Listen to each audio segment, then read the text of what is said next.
Hello बच्चों, welcome to my channel. आपका स्वागत है हमारे चैनल में। तो जैसा कि आपको बता दें कि आपकी कक्षा 10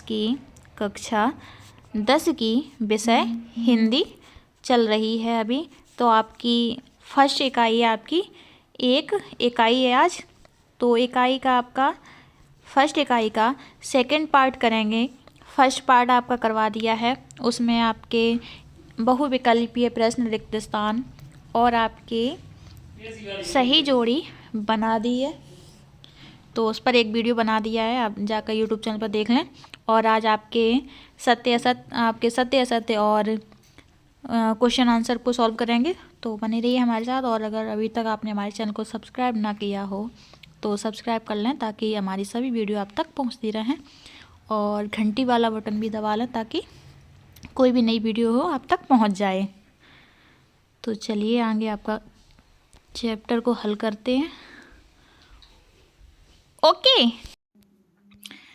तो ये है आपके एक वाक्य में उत्तर दीजिए। तो आपका इसमें फर्स्ट क्वेश्चन हो जाएगा, सूरदास भक्ति की किस शाखा के कवि थे? तो पहले आपको सारे क्वेश्चन बता दे रही है, इनके आंसर ना एक साथ में बता देंगे। आप चाहें तो इनका स्क्रीनशॉट ले लें। आपको ये सारे 28 क्वेश्चन हैं, इन आंसर इसके क्वेश्चन एक साथ आपको बता दे रहे। तो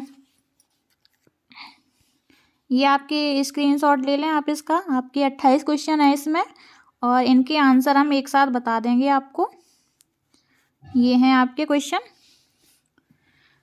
और इनके आंसर आपको बता दें अब। तो ये आपके आंसर हो जाएंगे। फर्स्ट वाला, सूरदास भक्ति काल कृष्ण भक्ति शाखा के प्रतिनिधि कवि थे और प्रजा का हित ही राजा का धर्म है।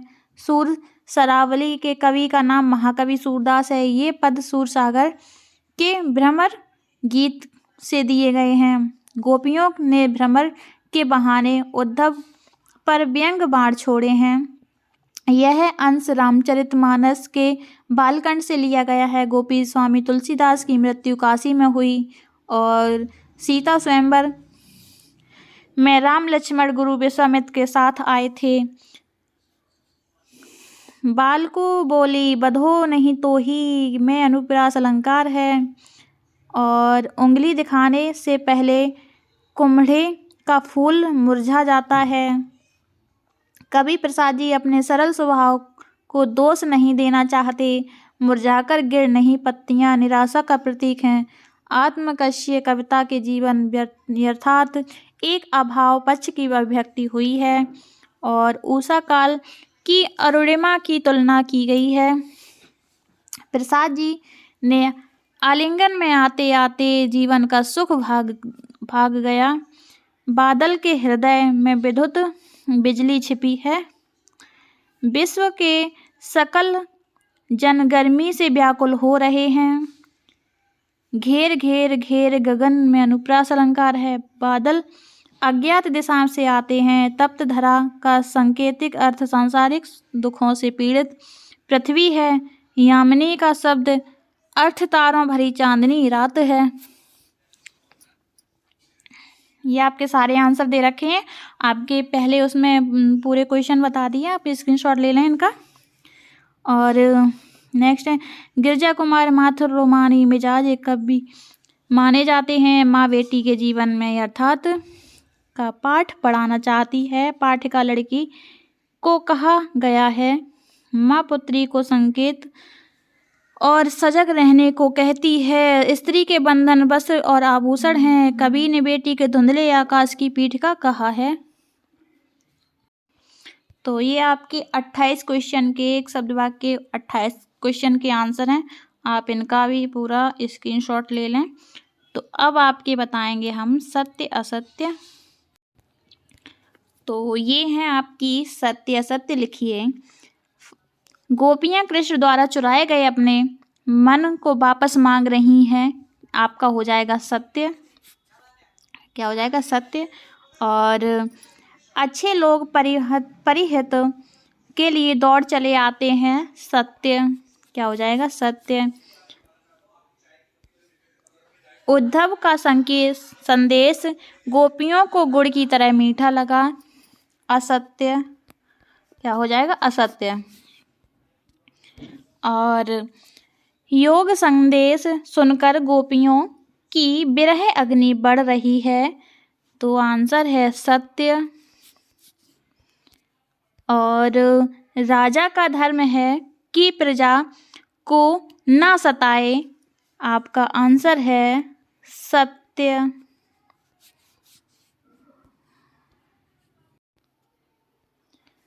नेक्स्ट है शिव धनुष राम ने तोड़ा, आपका हो जाएगा सत्य। और कुछ क्षत्रिय राजाओं को हराकर परशुराम राम लक्ष्मण को हराने के सपने देख रहे थे, तो असत्य। और नेक्स्ट है वीर व्यक्ति अपनी प्रशंसा स्वयं करते हैं, आपका इसका हो जाएगा असत्य। और नेक्स्ट है परशुराम के फरसे को देखकर लक्ष्मण भयभीत हो गए, तो आपका हो जाएगा असत्य।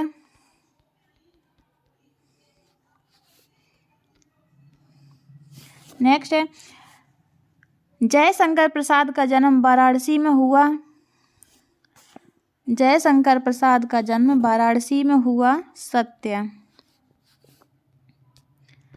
तो नेक्स्ट है आत्मकथ्य कविता पहली बार 1932 में हंस के आत्मकथा विशेषांक में प्रकाशित हुई थी, तो आपकी हो जाएगी सत्य।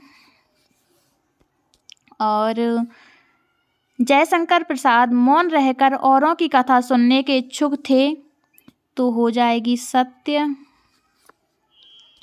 और कवि जयशंकर प्रसाद अपने जीवन के निजी अनुभवों को सबसे बांटना चाहते थे, तो हो जाएगी असत्य। नेक्स्ट है कवि प्रसाद ने अपने मन को भंवरे के रूप दिया है, तो सत्य। और 16 है हट नहीं रही कविता फागुन की मादकता को प्रकट करती है, तो सत्य है। और 17 छायावादी कवियों में निराला ने सबसे पहले मुक्त छंद का प्रयोग किया है, सत्य। नेक्स्ट है 18 नंबर का निराला पूंजीवाद के समर्थक तथा पोषक थे, असत्य। क्या हो जाएगा? असत्य। और 19 निराला को आधुनिक कभी भी कहा जाता है, तो ये हो जाएगा आपका सत्य।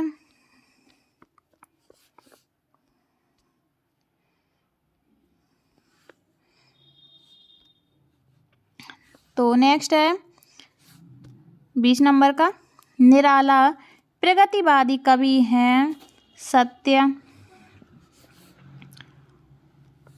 नेक्स्ट है 21 नंबर का गिरजा कुमार माथुर प्रयोगवादी कवि हैं, तो इसका हो जाएगा सत्य।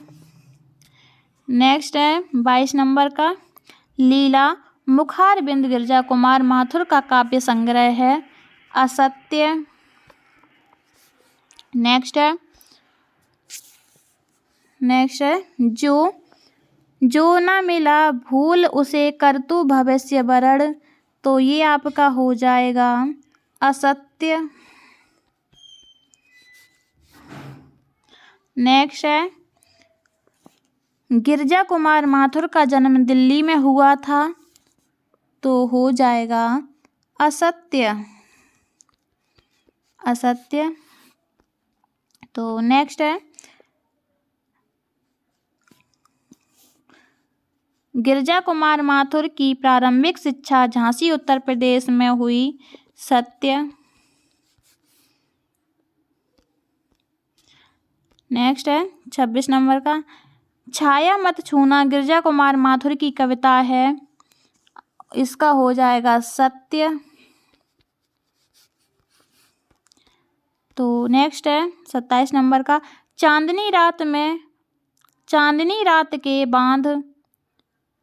रात के बाद अंधेरी रात आती है। इसका हो जाएगा सत्य,